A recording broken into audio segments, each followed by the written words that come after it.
बिस्मिल्लाहिर्रहमानिर्रहीम। अस्सलाम वालेकुम नाज़रीन, आप यूट्यूब चैनल देख रहे हैं। मैं इमरान खान हूँ। सबसे पहली खबर आपको ये दे देते हैं कि इमरान खान साहब को पिम्स अस्पताल लाया गया, 5वीं मरतबा उनकी आंख में इंजेक्शन लगाया गया।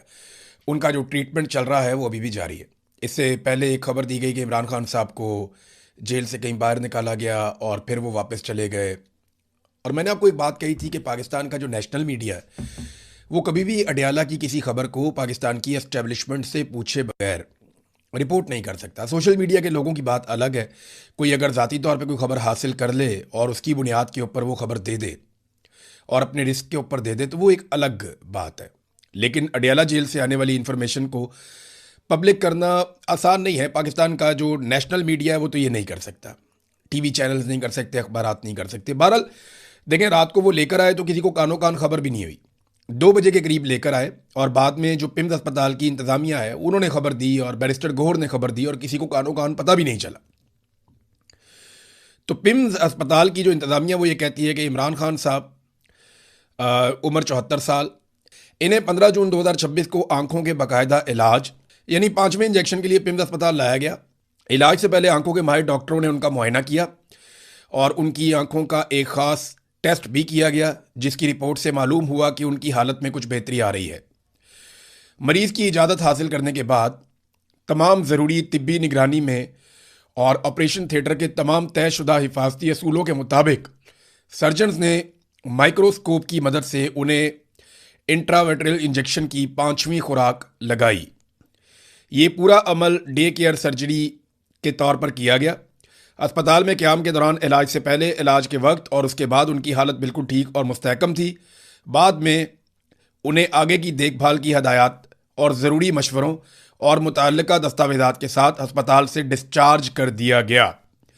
ये जनाब पिम्स अस्पताल की इंतज़ामिया ने अंग्रेज़ी में एक डॉक्यूमेंट जारी कर दिया और इमरान खान साहब को एक मरतबा फिर लाया गया। एक खबर और फैलाई जा रही है कि इमरान खान साहब की गालिबन सुहेल अफरीदी से मुलाकात हुई है, कुछ लोग कह रहे हैं, और उनका यह दावा है कि इस बात को भी छुपाया जा रहा है। लेकिन मेरे पास ये खबर नहीं है, क्योंकि अगर ये खुफिया मुलाकात हुई है तो सुहेल अफरीदी को इसे खुफिया रखना ही पड़ेगा, क्योंकि खुफिया मुलाकात में तो फिर इमरान खान साहब से उन्होंने हदायत ली होंगी, फिर सोशल मीडिया पर रोला भी पड़ जाएगा। अब बैकडोर चैनल क्या चल रहा है, किससे क्या राब्ते हो रहे हैं, इसके बारे में आप कुछ कह नहीं सकते, क्योंकि जब भी पाकिस्तान की एस्टेब्लिशमेंट पिछला दरवाज़ा खोलती है किसी डील के लिए, मुज़ाकरात के लिए या अपनी फेस सेविंग के लिए, तो वो किसी को कानो कान खबर भी नहीं होने देते। ग्राउंड के ऊपर कोई खबर नहीं होती और बैकडोर चैनल चीज़ें चल रही होती हैं। बहरहाल अभी आ जाते हैं बाकी खबरों की तरफ। इमरान खान साहब का इलाज जारी है। आलमी मंडी में नाजरीन पेट्रोल की कीमतें एकदम गिर गई हैं। जैसे ही ईरान और अमेरिका के बीच में मुआहदे की खबरें आई तो आलमी मंडी में पेट्रोल की कीमतें क्रैश कर गई। जो कीमतें इमरान खान साहब के दौर में थी उससे तो बहुत ही कम सतह पर पहुँच गई हैं, यानी $80 फी बैरल के आसपास पेट्रोल की कीमतें अब हैं। इमरान खान साहब के दौर में ये 115-20 डॉलर तक भी गई थी, तो बहुत कम कीमत हो गई है। तो अब जिस तरह कीमतें बढ़ाई थी पाकिस्तान की सरकार ने, जैसे पाकिस्तानियों को चूना लगाया था जंग के बहाने, तो अब फौरी तौर पे कीमतें कम भी होनी चाहिए। इमरान खान साहब महंगा पेट्रोल खरीद के 150 रुपये का दे रहे थे, आज सस्ता पेट्रोल मिल रहा है आलमी मंडी में $80 फी बैरल। तो क्या ये हुक्मरान 150 रुपये का दे सकते हैं? हालांकि ये इमरान खान के दौर से ज़्यादा सस्ता पेट्रोल करने के लिए आए थे, तो क्या अब ये सस्ता कर सकते हैं? इन्हें करना चाहिए। और ये लेवी का जो एक तमाशा इन्होंने लगाया, कौम के ऊपर एक बोझ डाल दिया है, वो बोझ ख़त्म करना चाहिए। मईशत को मईशत के तरीके से चलाना चाहिए, लोगों की जेबें नहीं काटनी चाहिए। नाजरीन, ये जो मुआहदा जिसका हम जिक्र कर रहे हैं कि अमेरिका और ईरान के बीच में हो रहा है, इस मुआहदे में ईरान ने हासिल क्या किया, मैंने आपको पिछले वीलॉग में बताया था, लेकिन अब बहुत सारी चीज़ें और क्लियर हो गई हैं। जो अहम तरीन मुसव्वदा तैयार हुआ है उसके जो अहम तरीन नुकात हैं उनमें चंद चीज़ें मैं आपके सामने रखता हूँ। नंबर 1 तो ये है कि 30 दिन के अंदर अमेरिका अपनी नाकाबंदी मुकम्मल तौर पे ख़त्म कर देगा। देखिए, फ़ौजों को लाने में जितना टाइम लगता है वापस हटाने में भी टाइम लगता है, तो आहिस्ता आहिस्ता अमरीकी फ़ौज यहाँ से मूव करती जाएगी, नाकाबंदी ख़त्म हो जाएगी। लबनान के अंदर मुस्तकिल जंगबंदी रहेगी, और ये ईरान ने बड़े दबाव के बाद ये शर्त डलवाई है। फिर ईरानी तेल और पेट्रोकेमिकल पर पाबंदियां मुअत्तल हो जाएंगी। ईरान अपना तेल जो है वो पूरी दुनिया को फ़रोख्त कर सकता है, उसके लिए पाबंदियां अब नहीं होंगी। अमेरिका और इत्तहादी तामीर नौ के लिए $300 अरब देंगे। ये ईरान के तामीर नौ का एक प्रोग्राम भी है, उसमें ईरान को बहुत सारा कुछ मानना भी पड़ेगा, लेकिन ये बहुत लंबा काम है। लेकिन चले, ईरान के लिए रास्ते खुल रहे हैं। दूसरा ये है कि ईरान के 24 अरब डॉलर मुंजमद असासे बहाल हो जाएंगे फौरी तौर पे। इसमें से 12 अरब डॉलर के बारे में ये कहा जा रहा है कि ये तो मुआहदे के वक्त ही हो जाएंगे और अगले 2 महीनों के अंदर ईरान को बहुत सारा पैसा मिलेगा। ये पैसा इतना ज़्यादा होता है नाजरीन के 1-1 अरब डॉलर के लिए पाकिस्तान कितनी कोशिश करता है वो आप जानते हैं।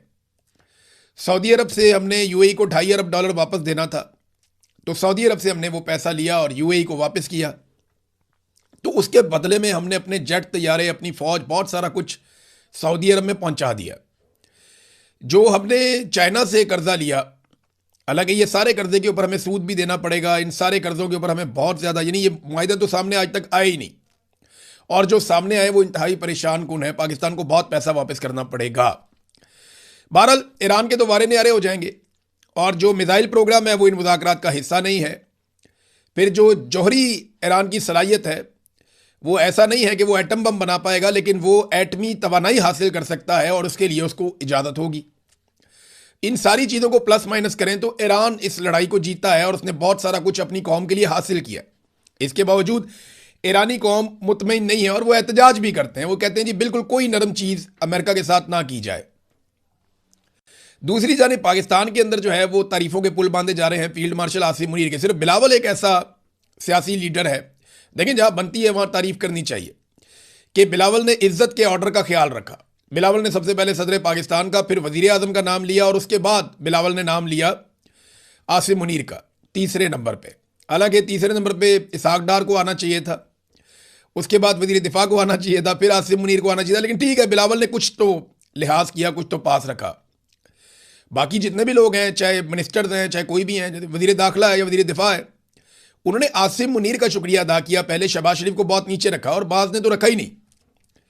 तो आसिम मुनीर साहब के जूते पॉलिश कर रहे हैं सारे के सारे। फैसल बाटा ने तो आसिम मुनीर को लीडर करार दे दिया और बाकियों को गीदड़ करार दे दिया। देखिए, लीडर तो इलेक्शन लड़ता है या कोई तहरीक चलाता है। आसिम मुनीर साहब ने कभी कोई किताब नहीं लिखी, कभी कोई तहरीक नहीं चलाई।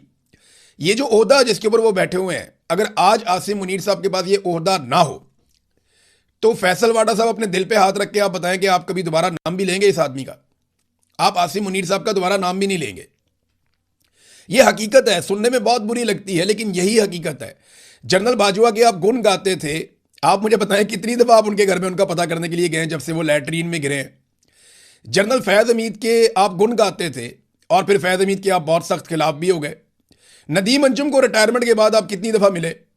तो जनरल आसिम मुनीर जब तक इस कुर्सी पे है तब तक उनका वजूद है। लीडर जो है वो लीडर ही रहता है, वो तारीख में अपना नाम भी बनाता है। देखें ना, लीडर इलेक्शन भी लड़ता है, लोगों को इकट्ठा भी करता है, वो अपना एक नजरिया भी देता है।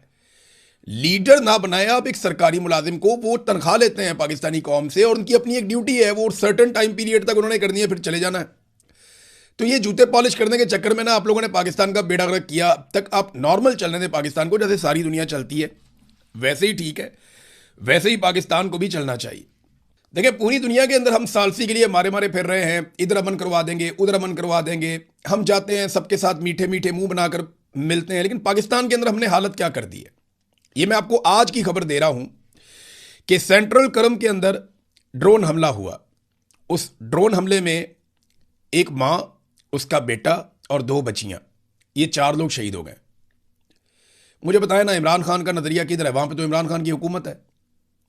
सुहेल अफरीदी की जज्बाती तकारीर या मुकदमा कर दूंगा, मैं ये करूंगा वो करूंगा, वो किधर गया सारा मामला? ये अपने घर के अंदर थे, मां, बेटा, 2 मासूम बच्चियां, ये 4 लोग शहीद हो गए। जवाब कौन देगा? किसने मारा इन्हें? क्यों मारा इन्हें? लोग अपने घरों के अंदर महफूज नहीं है, आप यहां से अंदाजा कर लें। हम चाहते हैं कि अमेरिकन अपने घरों में महफूज रहे, इसराइली अपने घरों में महफूज रहे, ईरानी अपने घरों में महफूज रहे, लेकिन पाकिस्तानियों को उनके घरों में महफूज कौन रखेगा? आपको पता है पाकिस्तान की हालत क्या होगी? ग्लोबल पीस इंडेक्स की एक रिपोर्ट आई है, यह आलमी सतह पर छपने वाली रिपोर्ट है, आप जाके सारे इसको देख सकते हैं। यह रिपोर्ट बताती है कि पाकिस्तान के 6 पॉइंट्स मजीद गिर गए हैं, यानी पाकिस्तान में जो अमन व अमान की सूरत हाल है वो मजीद खराब हो गई। इससे पहले एक रिपोर्ट आई थी जिसमें दहशतगर्दी के हवाले से बताया गया कि पाकिस्तान सफ़े अव्वल के उन ममालिक में शामिल है जो दहशतगर्दी से शदीद तरीन मुतासिर हैं। 2017 के बाद अब पाकिस्तान की बदतरीन सूरत हाल हो चुकी है। ग्लोबल पीस इंडेक्स 2026 की रिपोर्ट के मुताबिक पाकिस्तान 163 में से 152 नंबर पे आ गया है। 14 ऐसे ममालिक हैं जिनके सामने रेड डॉट लगाया गया है कि ये खतरा है इन ममालिक में, यहां अमनो अमान नहीं है। तो कौन आएगा तिजारत करने के लिए, कौन आएगा सरमायाकारी करने के लिए? वो जो 14 ममालिक डाले गए हैं ना, उनमें ज्यादातर ममालिक वो है जहां पे जंग चल रही है। यमन है, शाम है, रूस है, यूक्रेन है, सूडान है, अफगानिस्तान है, सोमालिया है, म्यांमार है। इराक की सूरत हाल पाकिस्तान से बेहतर बताई गई है इस इंडेक्स में। इंडिया तो पाकिस्तान से बहुत बेहतर है। तो दुनिया में आप अमन के लिए कोशिश कर रहे हैं, पाकिस्तान में आपने अमन का जनाजा निकाल दिया। रोजाना कहीं ना कहीं दहशतगर्दी का वाकया होता है, रोजाना कहीं ना कहीं ड्रोन चलता है। तो ये जो ड्रोन के खिलाफ एक पाकिस्तान तहरीक इंसाफ या इमरान खान साहब का एक स्टांस था जो बड़ा क्लियर था, वो किधर गया? और उस पर किसी किस्म का कोई अमल दरामद क्यों नहीं हो रहा? कोई एक एफआईआर भी आप बताएं कहीं पे दर्ज हुई हो ड्रोन हमले के खिलाफ? कुछ भी नहीं किया जा रहा। अगर आप गौर करें ना नाजरीन, तो ये एक तो पीस इंडेक्स आ गया ना अभी, इससे पहले पासपोर्ट रैंकिंग भी आई थी पाकिस्तान की, उस पर भी आलमी रिपोर्टें थी। पाकिस्तान बदतरीन पासपोर्ट रैंकिंग के अंदर चला गया। फिर उसके अलावा जो है वो कर्जों का बोझ पाकिस्तान के ऊपर किस कदर बढ़ गया। यानी दुनिया में हम सहूलतकारियां कर रहे हैं मुज़ाकरात के लिए, और पाकिस्तान के अंदर हमने इतनी बदअमनी फैलाई हुई है कि कश्मीर से लेकर गिलगित बल्तिस्तान तक और नीचे आप चले जाएं कराची तक, कहीं पे भी मुकम्मल तौर पे अमनो अमान नहीं है। और पंजाब में सीसीडी ने एक अजीब हरबोंग मचाया हुआ है। वो बंदे मारते जा रहे हैं मावराए अदालत, इस बात से बेखबर कि ये तरीक़ाकार कभी भी अमन नहीं लेकर आता। ये तरीक़ाकार मजीद बदअमनी को पैदा करता है। आपको अदालतों को और प्रोसिक्यूशन के सिस्टम को और इन्वेस्टिगेशन के सारे टूल्स को मुतहर्रिक करना पड़ेगा, फिर आप अमनो अमान ला सकते हैं, जैसे पूरी दुनिया लेकर आई है। नाज़रीन, इस वक्त जो कश्मीर में सूरत हाल है वो सियासी जमातों की गले की हड्डी बनती जा रही है। अगर वहाँ पे इलेक्शन मौखर नहीं होते तो मुसीबत पड़ जाएगी PMLN को और पीपल्स पार्टी को। और अब PMLN के लोग और पीपल्स पार्टी के लोग मुकरना शुरू हो गए हैं। वो जो पीपल्स पार्टी का वजीर आजम है, उसने कोई सबूत नहीं देखा, कोई चीज़ नहीं देखी। वो अपने मुंह से कहता है, फैसल राठौर, कि मुझे तो पता ही नहीं, मैंने तो सबूत देखे ही नहीं। वो जिन्होंने पाबंदी लगवाई उन्होंने देखे होंगे। भैया आप वजीर आजम हैं, आपकी रिस्पॉन्सिबिलिटी है, आप उनसे ब्रीफिंग मांगते, आप ब्रिगेडियर को कहते ले आओ अपने सारे सबूत, और लाकर सामने लगाते, अपने साथ अपनी काबीना को बिठाते, बैठकर फिर आप लोग ये फैसला करते कि आया इस जमात के ऊपर पाबंदी लगनी चाहिए या नहीं लगनी चाहिए। उन सबूतों को आप वेरीफाई करते, आप उनसे पूछ सकते थे, ज्वाइंट अवामी एक्शन कमेटी के लोगों से, वो आपके साथ राब्ते में। लेकिन अर्दलियों वाला काम किया, जो उन्हें कह दिया गया इन्होंने नोटिफाई कर दिया। अब बिलावल जो है वो इससे पीछे हटना चाहता है। PMLN ने कहा जी हमसे तो मुशावरत ही नहीं हुई, ना हम कलदम करने में है, ना हम पर्चे काटने में है, ना हम ऑपरेशन करने में है। और बिलावल जो है, उनका स्टेटमेंट मैं आपको बता देता हूं, एक जुमला आपको बताऊंगा तो आपको आइडिया हो जाएगा। बिलावल ने कहा कि तमाम मामलात का हल जमहूरी, आईनी और पुरअमन जराए से निकाला जाए। अब इन्हें जमहूरियत भी याद आ रही है, आइन भी याद आ रहा है, पुरअमन भी याद आ रहा है। हालांकि इन्होंने ही, बिलावल की हुकूमत ने ही कलदम करार दिया, बिलावल की हुकूमत ने ही सरों के ऊपर इनाम रखा, और बिलावल की हुकूमत ने ही ये सारे नोटिफिकेशन जारी किए, और बिलावल की हुकूमत ने ही क्रैकडाउन भी करवाया और सिक्योरिटी फोर्सेस को आज़ाद कश्मीर में बुलवाया भी। ये सारा बिलावल की हुकूमत ने किया। लेकिन अब क्योंकि इलेक्शन आ रहा है तो ये लोगों को बेवकूफ़ बनाना चाहते हैं। थोड़ा सा ये माहौल बनाएंगे, थोड़ा पाकिस्तान का मीडिया इनका साथ देगा, और बाकी सारा काम पाकिस्तान की मिलिट्री एस्टेब्लिशमेंट करेगी, और वहाँ बैठे हुए जो अफसरान हैं वो करेंगे। और वो पीपल्स पार्टी और PMLN को एक मरतबा फिर आज़ाद कश्मीर में हुकूमत बनाकर देंगे अवाम की मर्जी के खिलाफ। अब मामला ये है कि अगर आज़ाद कश्मीर के अवाम यहाँ पे ये लड़ाई हार जाते हैं या पीछे हट जाते हैं, तो उसका नतीजा ये निकलेगा कि ये सारी पॉलिटिकल पार्टीज चढ़ जाएंगी और ये कहेंगे जी बिल्कुल हम इसमें शामिल थे। लेकिन अगर अवाम डट गए, जिस तरह वो अभी तक डटे हुए हैं, तो फिर इन पॉलिटिकल पार्टीज को पीछे हटना पड़ेगा, क्योंकि अवाम से ही वोट मांगना है, अवाम के बीच में ही जाना है। तो ये सियासतदान ऐसा रिस्क ले नहीं सकते। और जो कश्मीर के डायनामिक्स हैं वो मुख्तलिफ हैं, सूरत हाल जो कश्मीर में है वो मुख्तलिफ है बाकी पाकिस्तान से भी और गिलगित बल्तिस्तान से भी। ये हम सब जानते हैं और हमने इसको विटनेस भी किया है। नाज़रीन, सोहराब बरकत साहब के हवाले से एक बड़ी अच्छी खबर है। बड़े अच्छे जर्नलिस्ट हैं और बड़ा अच्छा उनका करियर है, और वो बात करते हैं जो एक आम आदमी की बात है।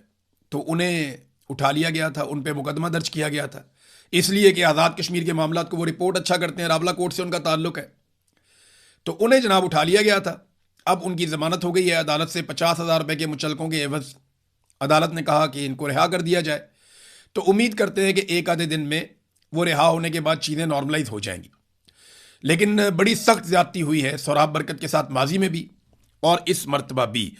मौलाना फजलुर रहमान साहब ने एक स्टेटमेंट दिया कौमी असम्बली में खड़े होकर। एक तो फजलुर रहमान साहब ने जब बोलना शुरू किया तो पहले उनकी आवाज़ ही बंद कर दी गई, फिर वीडियो ख़त्म कर दी गई। तो ये फजलुर रहमान साहब के साथ भी हो रहा है, यानी समझ ही नहीं आती उनको, बेचारे हुकूमत में है या अपोजिशन में है, तो एक अजीब कन्फ्यूजन फैला हुआ है। फजलुर रहमान साहब सबके साथ बनाकर भी रखना चाहते हैं। फजलुर रहमान साहब ने कहा कि मैं आज भी कहता हूं कि इमरान खान को बाहर आने दें, अगर एक शख्स की वजह से मुल्क की तनाव है तो उसे रिहा करें। मुझे कहा जाता है कि आप तो इमरान खान के खिलाफ थे, अब उसकी रिहाई के मुतालबात कर रहे हैं। मैं कहता हूं कि मुखालिफ जेल में हाथ पांव बांध कर पड़ा हुआ है, तो मैं इसके खिलाफ कैसे बात करूं। फजलुर रहमान साहब ने यह अच्छी बात की है, बड़ी बात की है। फिर उन्होंने कहा वजीर आजम ने मिसाक जमहूरियत की बात की है तो आए बढ़ें, आप इन कैमरा इजलास बुलाएं। अगर आपको खदशा है कि पीटीआई वाले हंगामा करेंगे, मैं पीटीआई वालों की जमानत देता हूं, वो कुछ नहीं करेंगे। मौलाना फजलुर रहमान ने कौमी असम्बली में यह दावा भी किया कि पीटीआई वालों की जमानत मैं देता हूं, आप इन कैमरा इजलास बुलाएं और बैठे कोई मसले का हल निकालें। अपोजिशन की तकरीरें ब्लैकआउट की जा रही हैं, भी उन्होंने शिकवा किया। देखिए फजलुर रहमान साहब यहां पे रोल प्ले कर सकते हैं क्योंकि फजलुर रहमान साहब पे मौजूदा हुक्मरान भरोसा करते हैं और कोई ना कोई हल तो आपको निकालना है। आप इमरान खान को अंदर रख के पाकिस्तान की मईशत नहीं चला सकेंगे। पाकिस्तानियों ने जिद पकड़ ली है और पाकिस्तान में इस्तेहकाम नहीं आ रहा, ना सियासी इस्तेहकाम आ रहा है, ना माशी इस्तेहकाम आ रहा है। तो आप इमरान खान को अंदर रख के आप मुल्क को संभाल नहीं सकते, आपके लिए मुश्किल होगा। तो उन्हें बाहर लाना पड़ेगा। तो बाहर लाने के लिए कोई तरीकाकार करना पड़ेगा ना, कोई मुज़ाकरात करने पड़ेंगे, कोई बातचीत करनी पड़ेगी, क्योंकि कानूनी नुक्ता नज़र से तो इमरान खान जेल में है ही नहीं। इमरान खान साहब तो जेल में हैं गैर कानूनी तौर पे, और ये हम सब जानते हैं, पूरा पाकिस्तान जानता है, फजलुर रहमान भी जानते हैं, इमरान खान के बदतरीन दुश्मन भी ये बात जानते हैं। अब मामला ये है कि ये सारा कुछ करना है तो मिलिट्री एस्टेब्लिशमेंट को सियासत से बाहर निकालना पड़ेगा। मैं जाते जाते ये बात एक मरतबा फिर कहना चाहता हूं कि सारे चोर, डाकू, लुटेरे, नलायक, निकम्मे, हम सिविलियन यही है ना। अगर ये सारे चोर, डाकू, लुटेरे मिलकर भी पाकिस्तान की मिलिट्री एस्टेब्लिशमेंट का सियासत में से किरदार खत्म कर दें और फौजी क़यादत को सिर्फ उनके काम तक महदूद कर दें, तो पाकिस्तान का इससे ज्यादा भला हो नहीं सकता। अब तक के लिए इतने, अपना ख्याल रखिएगा, अपने इस चैनल का भी। अल्लाह हाफ़िज़।